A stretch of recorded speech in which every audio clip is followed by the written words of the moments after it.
guys, I am one of the team member of the Bodhi IAS PCS classes, and today I am going to discuss about one of the most important personality of the independent India. तो हम उन्हें कई नामों से जानते हैं, जैसे सबसे पहले वो एक सच्चे भारतीय रहे हैं, दूसरे वो भारत के महान वैज्ञानिकों में से एक हैं और वो सबसे अच्छे राष्ट्रपतियों की श्रेणी में भी शामिल हैं और सबसे बढ़कर वो बच्चों के अध्यापक भी रहे हैं। मैं बात करने जा रही हूँ एक ऐसे शख्स की जो हम सबके लिए एक मिसाल है, एक इंस्पिरेशन है, जो हम सबके लिए एक आदर्श हैं और भारत की उस महान विभूति का नाम है डॉक्टर APJ अब्दुल कलाम, जिनका पूरा नाम है डॉक्टर अबुल पाकिर ज़ैनुलब्दीन अब्दुल कलाम आज़ाद। तो सबसे पहले इस समय इस वीडियो को बनाने का मोटिव क्या है? हालांकि हमारे चैनल ने पहले भी कलाम सर पर वीडियो बनाई है, तो इंटेंशन मोटिव बहुत ही साफ है। जैसा कि हम सब जानते हैं कि 2020 का अंत होने जा रहा है और कलाम सर ने एक सपना देखा था, विज़न 2020। तो इस वीडियो के माध्यम से हम सबको बस एक बार वो सपना याद दिलाना चाहते हैं। So before starting the video, आइए हम कुछ प्रश्नों के उत्तर जान लेते हैं जो अक्सर लोगों के दिमाग में कलाम सर के बारे में रहते हैं। जैसे कि पहला प्रश्न, भारत में वैज्ञानिक और भी हुए हैं, लेकिन आखिर क्या कारण है कि कलाम सर का रोल सबसे ज़्यादा महत्वपूर्ण रहा? और दूसरा प्रश्न, भारत में राष्ट्रपति भी बहुत हुए हैं, लेकिन आखिर क्या कारण है कि सबसे ज़्यादा लोकप्रिय राष्ट्रपति कलाम सर हुए? और तो और उन्हें टाइटल भी दिया गया पीपल्स प्रेसिडेंट। इसके अलावा और भी प्रश्न हैं, जैसे कलाम सर एक सच्चे मुसलमान थे, इसके बाद भी ना सिर्फ कोई हिंदू बल्कि कोई भी इंसान उनसे नफ़रत नहीं करता। और इस वीडियो में हम देखेंगे भारत के पहले मिसाइल सिस्टम से परमाणु बम बनने तक का सफ़र और एक छोटे बच्चे के अखबार बेचने से भारत के फर्स्ट पर्सन यानी कि राष्ट्रपति बनने तक का सफ़र। तो ये वीडियो एक ट्रिब्यूट होगी कलाम सर को हमारी क्लासेस की तरफ से। तो कलाम सर का जन्म होता है 15 अक्टूबर सन 1931 में रामेश्वरम के पंबन आइलैंड में। रामेश्वरम हिंदू धार्मिक स्थानों के तीर्थ स्थानों में से भी एक है। कलाम सर के पिता का नाम था ज़ैनुलब्दीन, जो एक बोट्स का डोमेस्टिक बिजनेस किया करते थे। साथ ही साथ उनके बिजनेस पार्टनर थे एक, जिनका नाम था जलालुद्दीन। जलालुद्दीन आगे चलकर कलाम सर के बहनोई भी बनते हैं। उनके पिता डोमेस्टिक बिजनेस के साथ साथ पास ही की मस्जिद में एक इमाम भी थे। He was a highly religious person. और उनकी माता थी आशी अम्मा, जो शायद उनकी पहली टीचर भी रही होंगी। पंबन ब्रिज बनने के बाद उनका फैमिली बिजनेस कोलैप्स कर गया, इकोनॉमिक कंडीशन काफ़ी डाउन हो गई। उस समय उनके पिता ने कलाम सर से एक बात कही थी कि आफतें आएं तो उनकी वजह समझने की कोशिश करना, मुश्किलें हमेशा खुद को परखने का मौका देती हैं। और इस पर कलाम सर एक बात कहते हैं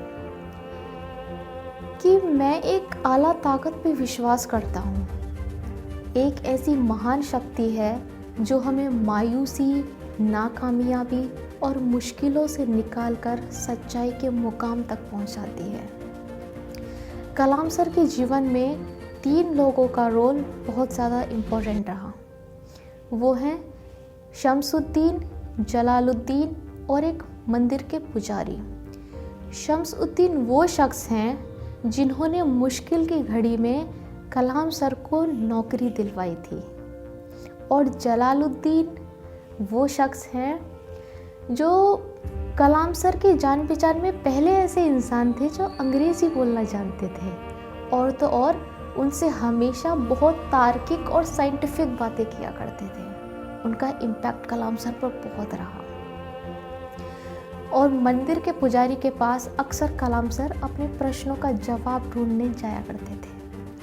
अब बात करते हैं कलाम सर की पढ़ाई के बारे में। बेसिक एजुकेशन उन्होंने रामेश्वरम से पूरी की, और उसके बाद आखिरकार वो दिन आ ही गया था जब रामेश्वरम छोड़कर उन्हें रामनाथपुरम जाना पड़ा हाई स्कूल की पढ़ाई के लिए। वहाँ जाकर उनकी मुलाकात उनके पहले गुरु से होती है, sir Iyer Dorai Solomon. Iyer Dorai Solomon ने उनसे एक बात कही थी कि ज़िंदगी में कामयाब होने के लिए 3 ताकतों पर काबू पाना बहुत ज़रूरी है: ख्वाहिश, यकीन और उम्मीद। इससे पहले कि आप कुछ चाहें, ये ज़रूरी है कि आपके दिल में उसे पाने की पूरी ख्वाहिश हो, पूरा यकीन हो। स्वार्ट्स स्कूल में जाने के बाद कलाम सर का वैज्ञानिक नज़रिया बदला। उन्होंने एक बात कही है कि ना जाने क्यों लोगों को ऐसा लगता है कि साइंस पढ़ना उन्हें खुदा से दूर कर देता है, जबकि मेरे लिए तो साइंस पढ़ना रूहानियत को और करीब से महसूस करने जैसा है।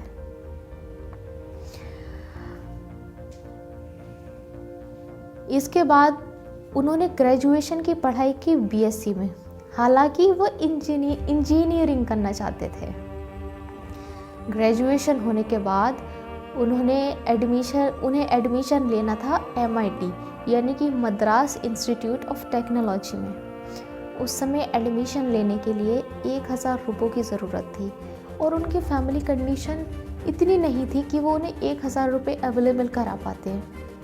उस समय उनकी आपा ने अपने 4 सोने के कंगन और सोने की चेन बेचकर उन्हें 1000 रुपये अवेलेबल करवाए, जिसके बाद कलाम सर ने MIT में एडमिशन लिया, और वहाँ उन्होंने ट्रेड चूज़ की, फॉरेन एरोनॉटिक्स इंजीनियरिंग की। हालांकि उस समय ये ट्रेड बहुत ज़्यादा पॉपुलर नहीं थी, बावजूद इसके कलाम सर ने इसी को चूज़ किया क्योंकि वो बचपन से ही उड़ना चाहते थे, एक एयरफोर्स पायलट बनना चाहते थे। यहाँ उनके गुरु उनसे कहते हैं कि ये ज़रूरी नहीं है कि तुम क्या चूज़ करते हो, ज़रूरी ये है तुमने जो भी चूज़ किया, क्या उस पर तुम्हारा पूरा यकीन है, पूरा विश्वास है। जो भी करते हो पूरे यकीन से करो, या फिर जो यकीन है वही करो। अब वहाँ उनकी मुलाकात होती है 3 प्रोफेसर से, प्रोफेसर स्पॉन्डर, प्रोफेसर वेंडले एंड प्रोफेसर नरसिम्हा राव। और फाइनली इंजीनियरिंग की पढ़ाई पूरी होने के बाद उनके पास 2 जगह से कॉल आती है।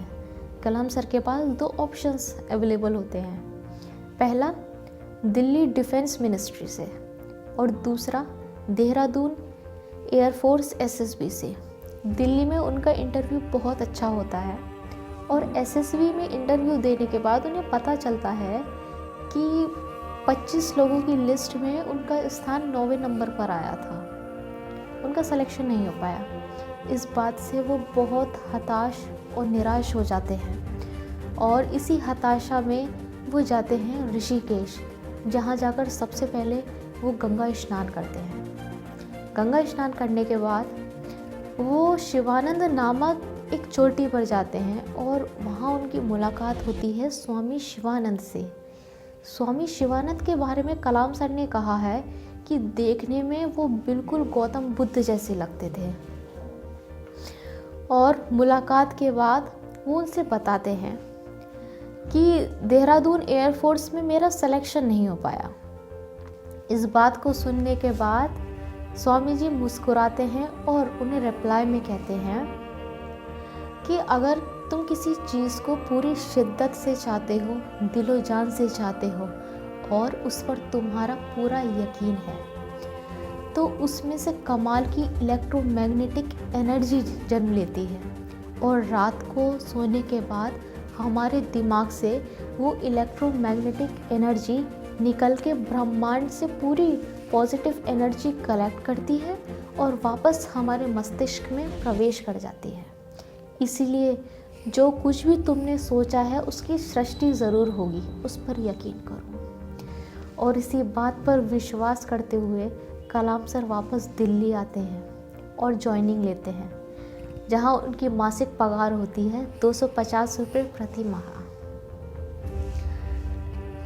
एक सीनियर साइंटिस्ट की हैसियत से कुछ दिन नौकरी करने के बाद कलाम सर के पास कॉल आता है the committee for Indian space research से, जहां इंटरव्यू के दौरान उनकी पहली बार मुलाकात होती है the father of Indian space research यानी कि डॉक्टर विक्रम साराभाई से। कलाम सर ने डॉक्टर विक्रम साराभाई के बारे में कहा है कि उनकी गर्मजोशी ने पहली ही मुलाकात में मेरा दिल जीत लिया था। साराभाई का एक ही सपना था कि स्पेस रिसर्च में भारत आत्मनिर्भरता हासिल करे, और कलाम सर ज्वाइनिंग लेते हैं रॉकेट इंजीनियरिंग की हैसियत से, जिसके लिए उन्हें 6 मंथ्स की ट्रेनिंग के लिए नासा यूएसए जाना पड़ता है। नासा जाने से पहले एक बार वो वापस रामेश्वरम आते हैं अपने परिवार से मिलने और जुम्मे को शुक्राने की नमाज अदा करते हैं। आखिरकार वो दिन आता है 21 नवंबर सन 1963 जब भारत का पहला रॉकेट लॉन्च होने वाला होता है। वो सपना जो भारत ने 150 साल पहले देखा था, वो सपना जो कभी टीपू सुल्तान ने देखा था। यहाँ मैं आपको बता दूँ कि टीपू सुल्तान को दुनिया में सबसे पहले रॉकेट बनाने का श्रेय दिया जाता है। उन्होंने 18वीं सदी में ही रिवर्स टेक्नोलॉजी यूज़ करके रॉकेट बना लिया था, जिसकी रिसर्च आज भी यूनाइटेड किंगडम के साइंटिस्ट कर रहे हैं। यहाँ कुछ लोगों का मानना रहा है कि उस समय जब भारत के लोगों के पास 2 वक्त की रोटी भी नहीं थी खाने के लिए, उस समय स्पेस रिसर्च को इतनी तवज्जो देना क्या सही था? तो यहाँ पंडित नेहरू और विक्रम साराभाई का नज़रिया बहुत साफ था। वो इस बात को अच्छी तरह समझते थे कि अगर दुनिया के मुल्कों और उनके मसलों में शामिल होना है तो भारत को वो हैसियत हासिल करनी होगी, और इसके लिए स्पेस रिसर्च में आत्मनिर्भरता बहुत ज़रूरी है। और ये बात भी बिल्कुल स्पष्ट थी कि इसका मतलब दुनिया के सामने अपनी ताकत का मुशायरा करना बिल्कुल नहीं था, बल्कि अपनी क्षमताओं को विकसित करना था। प्रोफेसर विक्रम साराभाई के बाद इसरो की कमान संभालते हैं प्रोफेसर सतीश धवन। वो इंसान जो बहुत जिंदा दिल थे, वो इंसान जिनके साथ इसरो में कलाम सर ने सबसे ज़्यादा समय बिताया। प्रोफेसर सतीश धवन हमेशा कहा करते थे कि ज़िंदगी में कामयाब होने के लिए 2 चीज़ें बहुत ज़रूरी हैं, ज्ञान और जिम्मेदारी। ज्ञान इल्म से मिलता है और जिम्मेदारी हमें समझनी पड़ती है। Education is the basis of knowledge. Education knowledge is the basis of freedom. Satish Dhawan का एक ही सपना था कि भारत का अपना खुद का लॉन्चिंग व्हीकल हो। अब 10 अगस्त 1979 वो दिन जब भारत को मिलने वाला था उसका पहला सैटेलाइट लॉन्चिंग व्हीकल SLV-3 को लॉन्च किया गया, और वो बे ऑफ बंगाल के ऊपर आसमान को चीरता हुआ जा रहा था। लेकिन अनफॉर्चुनेटली किन्हीं कारणों की वजह से वो असफल हो गया और बंगाल की खाड़ी में जा गिरा। इस दिन को कलाम सर अपनी ज़िंदगी का सबसे निराशाजनक दिन बताते हैं। इस घटना के बाद वो कमरे में कोने में जाकर बैठ जाते हैं, बहुत ही निराश। तब उनके पास एक व्यक्ति आते हैं, डॉक्टर ब्रह्म प्रकाश, और वो कलाम सर से कहते हैं कि पहाड़ की चोटी से उतरने में पहाड़ चढ़ने का तजुर्बा नहीं मिलता, ज़िंदगी जीना तो पहाड़ चढ़ने में है। और ठीक 1 साल बाद 1980 में भारत को उसका पहला लॉन्चिंग व्हीकल मिलता है, रोहिणी। और कलाम सर उस समय अपनी ज़िंदगी के सबसे शानदार अल्फाज बोलते हैं कि मैं मिशन डायरेक्टर बोल रहा हूँ, सभी ध्यान से सुनिए। भारत का पहला लॉन्चिंग व्हीकल रोहिणी अंतरिक्ष में प्रवेश करने जा रहा है।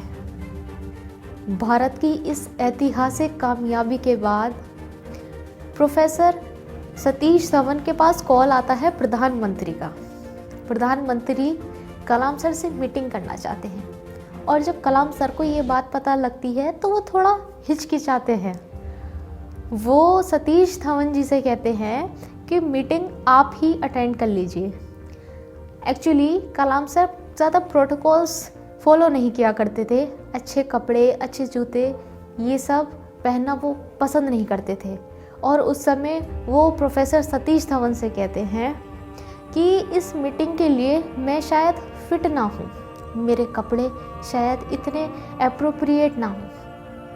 तब प्रोफेसर सतीश उनसे कहते हैं कि आप कपड़ों की चिंता ना करिए, आपने जो कामयाबी पहन रखी है वो कपड़ों से कहीं ज़्यादा कीमती है। भारत के पहले रॉकेट से परमाणु बम तक तो मानो कलाम सर ने मिसाइल्स की एक लंबी छड़ी लगा दी और उसमें सबसे ज़्यादा महत्वपूर्ण थी अग्नि। अग्नि के बारे में कलाम सर ने लिखा है कि अग्नि सिर्फ ऊपर उठने का एक माध्यम नहीं है, अग्नि अपनी ताकत की नुमाइश करने का एक जरिया नहीं है।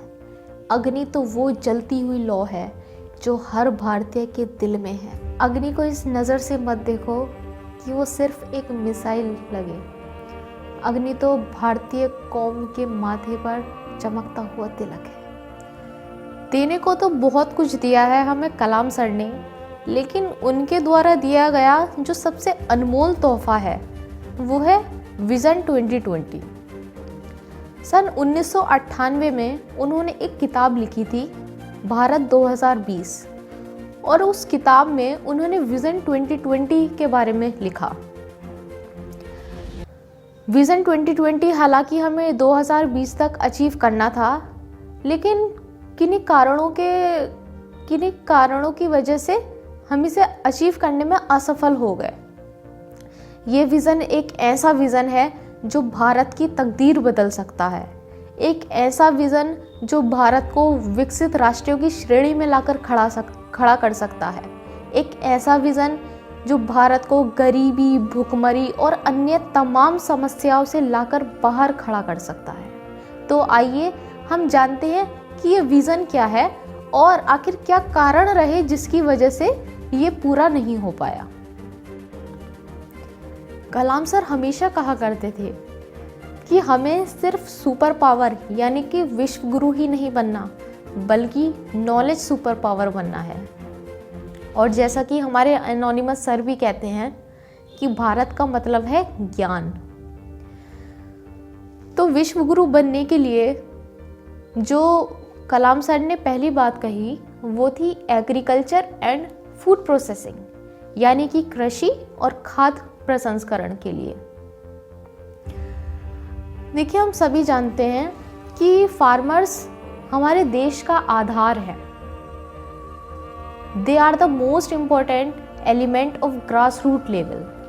फार्मर्स वो हैं जो हमें हर चीज़ के लिए रॉ मटेरियल प्रोवाइड करवाते हैं, और जब तक इस देश का हर एक फार्मर संपन्न नहीं हो जाता तब तक देश का संपन्न होना नामुमकिन है। फार्मर्स को ना सिर्फ हमें फार्मर की इनकम को बढ़ाना है, बल्कि उसे मेन स्ट्रीम से भी जोड़ना है। फार्मर को हमें सिर्फ खेत तक ही सीमित नहीं रखना, बल्कि हम जो प्रोडक्ट कंज्यूम कर रहे हैं वहाँ तक भी फार्मर को पहुँचाना है। ये सुनिश्चित करना है कि जो बीच का मीडिएशन गैप है उस गैप को ख़त्म किया जाए, और इसके लिए सबसे ज़्यादा ज़रूरी है स्किल्स एंड इंफ्रास्ट्रक्चर, यानी कि MSME बहुत, और सरकार को इस पर ध्यान देने की बहुत ज़रूरत। किसान का कल्याण होगा और अल्टीमेटली इस देश का भी कल्याण हो पाएगा। दूसरी बात जो कलाम सर ने इस विज़न में बताई वो है शिक्षा और स्वास्थ्य, यानी कि एजुकेशन एंड हेल्थ। तो हेल्थ के बारे में हम सभी लोग जानते हैं, हेल्थ इज़ वेल्थ। हेल्थ के बिना हम अपने जीवन की कल्पना भी नहीं कर सकते।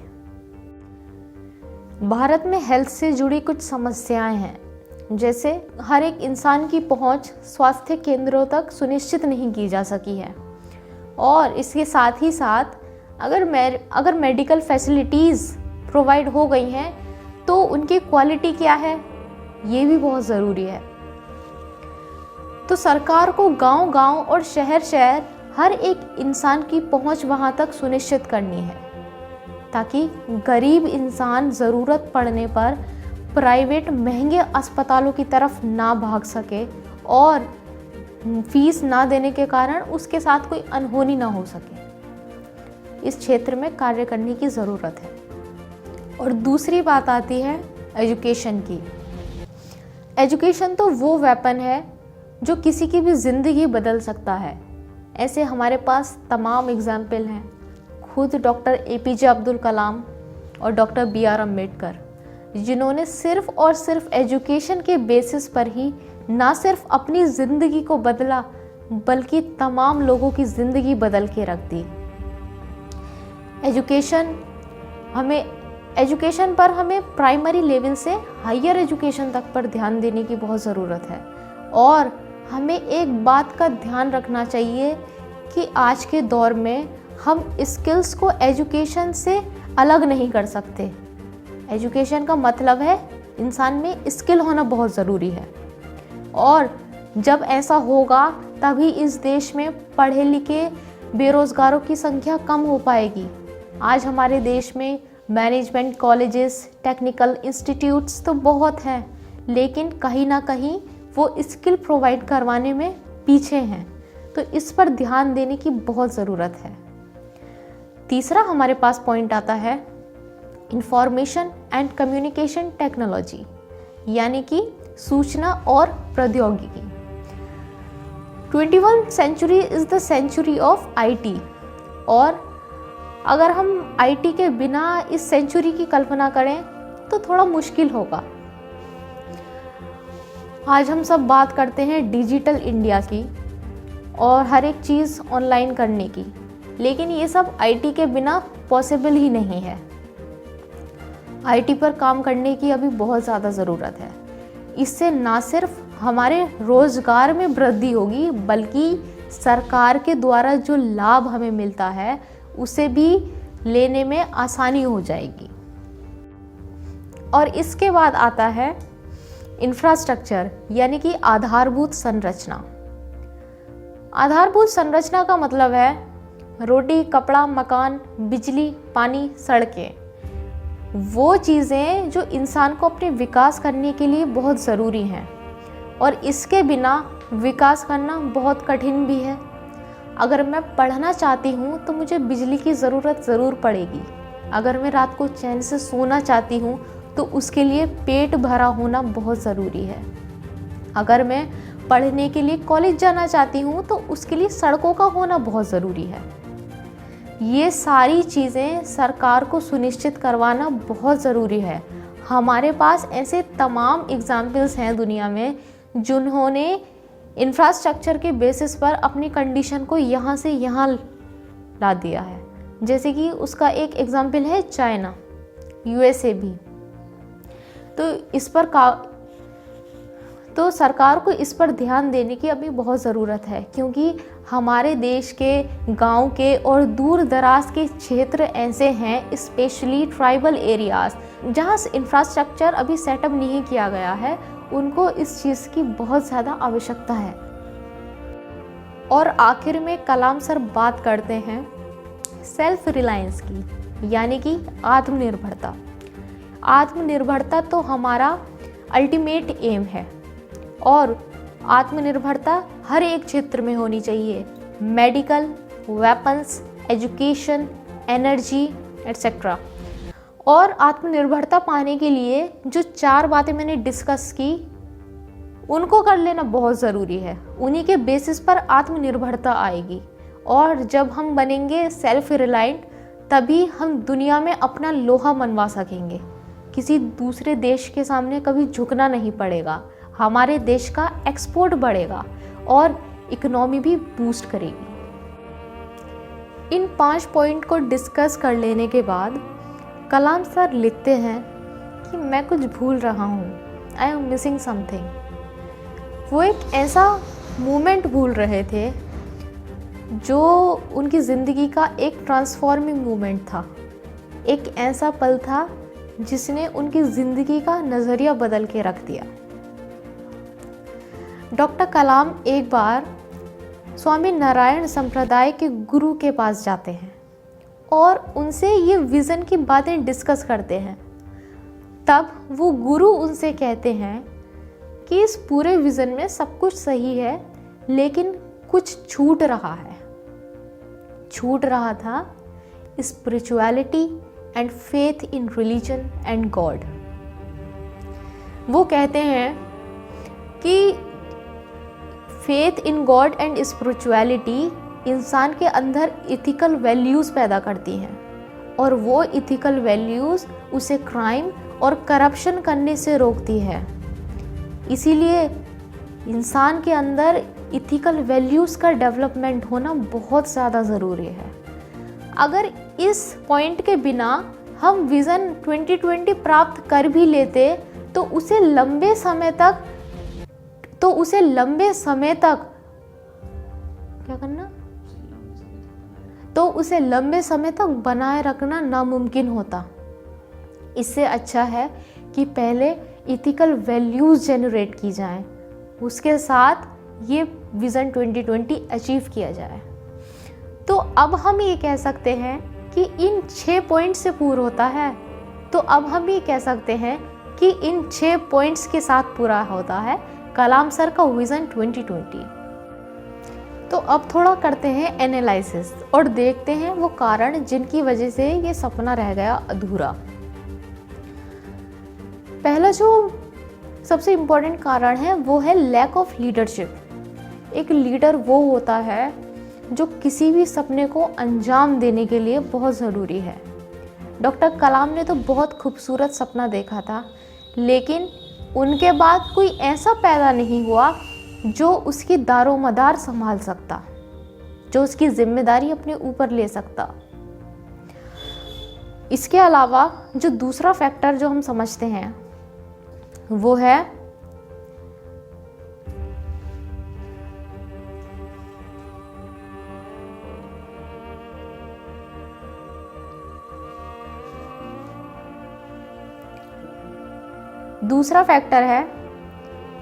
Internal and external conflicts. आज हमारे देश के संबंध चाइना और पाकिस्तान जैसे पड़ोसी मुल्कों के साथ अच्छे नहीं हैं और देश के अंदर बहुत सारे एजिटेशंस और विरोध चल रहे हैं। ये सब देश की तरक्की में बड़ी बाधा उत्पन्न करते हैं और किसी भी कंट्री को पीछे ले जाते हैं। आज हमारे देश में अन्नदाता ही सड़कों पर उतर आए हैं, मर रहे हैं, आत्महत्या कर रहे हैं। इससे बुरा और कुछ नहीं हो सकता। सरकार को ये सुनिश्चित करना ज़रूरी है कि ऐसी नीतियाँ, ऐसे कानून पास ही ना हो सकें जो लोगों के हित में ना हो। इसके अलावा जो मैं एक कारण समझती हूँ वो है हमारे देश की जो नीतियाँ, जो पॉलिसीज़ बन रही हैं उनमें कहीं ना कहीं प्रायोरिटीज़ और प्रेफरेंसेस बहुत चेंज नज़र आ रहे हैं। जिन क्षेत्रों में सरकार को ज़्यादा ध्यान देना चाहिए, कहीं ना कहीं उनको सरकार नज़रअंदाज कर रही है।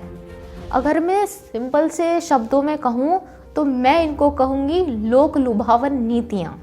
ये नीतियाँ सुनने में, देखने में तो बहुत अच्छी लगती हैं, लेकिन अगर हम इनके बैकग्राउंड को समझें तो जानेंगे कि ये कहीं ना कहीं एक देश के पर्टिकुलर सेक्शन को ही फ़ायदा पहुंचाती हैं।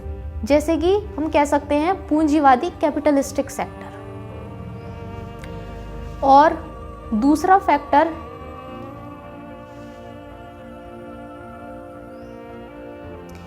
एक और फैक्टर जो इसके लिए जिम्मेदार है, जो हम डिस्कस कर चुके हैं, lack of skills in education. Lack of skills होने की वजह से हमारे देश में पेटेंट्स और इनोवेशंस बहुत ही कम हुए हैं और देश की तरक्की के लिए इनोवेशंस का होना बहुत ज़रूरी है। इसलिए एजुकेशन सिस्टम को ये सुनिश्चित करना चाहिए कि स्किल्स प्रोवाइड करवाने के साथ साथ देश के अंदर पेटेंट्स और इनोवेशंस भी बहुत ज़्यादा हों, जिससे कि हम एक क्रिएटिव एटमॉस्फेयर बच्चों को प्रोवाइड करवा सकें। और जो एक और कारण है जो बहुत ज़रूरी भी है, वो है lack of will power in politics. Will power,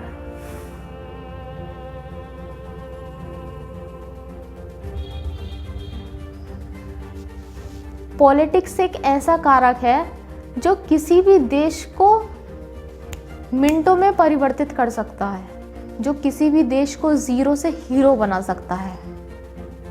उसके लिए ज़रूरी होता है एक लीडर का होना, एक ऐसा लीडर का होना जिसके पास विज़न हो देश की रूपरेखा बदल देने का। और एक आखिरी कारण जो हम समझते हैं वो है lack of will power in politics. किसी भी देश में वो राजनीति ही वो कारक है जो उसमें परिवर्तन रखने की क्षमता रखता है। राजनीति वो है जो किसी भी कंट्री को जीरो से हीरो बना सकती है। राजनीति ही इस देश का भला भी करेगी। इस देश को बदलने के लिए भी राजनीति का अच्छा होना सबसे पहले बहुत ज़रूरी है, और उसके लिए भी ये ज़रूरी है कि हमारे पास विजनरी लीडर्स हों। लीडर्स ऐसे हों जिनके पास एक स्ट्रॉन्ग विज़न हो, तभी इस देश का भला हो सकेगा। अब देखिए, कलाम सर का तो ये सपना अधूरा सा ही रहा। 2020 का भी अंत होने वाला है, लेकिन हम सब चाहते हैं कि उनका सपना जिंदा रहे। 2020 में तो ना पूरा हो सका, लेकिन 2000 व्हाटएवर इट विल बी, लेकिन ये जिंदा ज़रूर रहे और पूरा हो। कलाम सर ने देश के युवाओं के लिए बहुत सारे संदेश दिए हैं, और उनकी एक बात मुझे याद आ रही है। उन्होंने कहा था कि मुझे किसी पर भरोसा हो या ना हो, किसी से आशाएं हो या ना हो, लेकिन इस देश के युवा पर मैं बहुत भरोसा करता हूँ, उससे बहुत आशाएं रखता हूँ। और इसी के साथ मैं कलाम सर का एक और बहुत ज़रूरी संदेश पढ़ने जा रही हूँ, जो दिया है उन्होंने भारत के युवाओं के नाम। कलाम सर कहते हैं कि मेरे वतन के नौजवानों को एक दिशा की ज़रूरत है।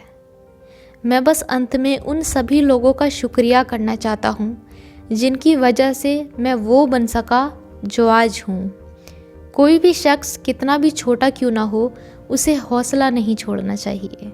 कलाम सर ये भी कहते हैं कि मुश्किलें मसले ज़िंदगी का हिस्सा हैं और तकलीफ़ें कामयाबी की सच्चाई। खुदा ने किसी से ये वादा नहीं किया कि आसमां हमेशा नीला ही रहेगा। ज़िंदगी में फूलों भरी राहें ही मिलेंगी। खुदा ने कभी ये वादा नहीं किया कि सूरज है तो बादल नहीं होंगे, खुशी है तो गम नहीं होंगे, सुकून है तो दर्द नहीं होगा। मुझे ऐसा कोई गुरूर नहीं है कि मेरी ज़िंदगी सबके लिए एक मिसाल बनेगी, मगर हो सकता है कि कोई मायूस बच्चा किसी गुमनाम सी जगह पर, जो समाज के किसी मौजूदा वर्ग से ताल्लुक़ रखता हो, ये पढ़े और उसे सुकून मिल जाए। हो सकता है उसकी उम्मीदें रोशन हो जाएं। हो सकता है ये कुछ बच्चों को नाउम्मीदगी से बाहर ले आए, और जिसे वो मजबूरी समझते हैं वो उन्हें मजबूरी ना लगे। उन्हें यकीन रहे कि वो जहाँ भी हैं खुदा उनके साथ है। काश हर हिंदुस्तानी के दिल में जलती हुई लौ को पर लग जाएं, और उस लौ की परवाज़ से सारा आसमां रोशन हो जाए। तो ये था डॉक्टर कलाम के बारे में। Thank you so much. जय हिंद।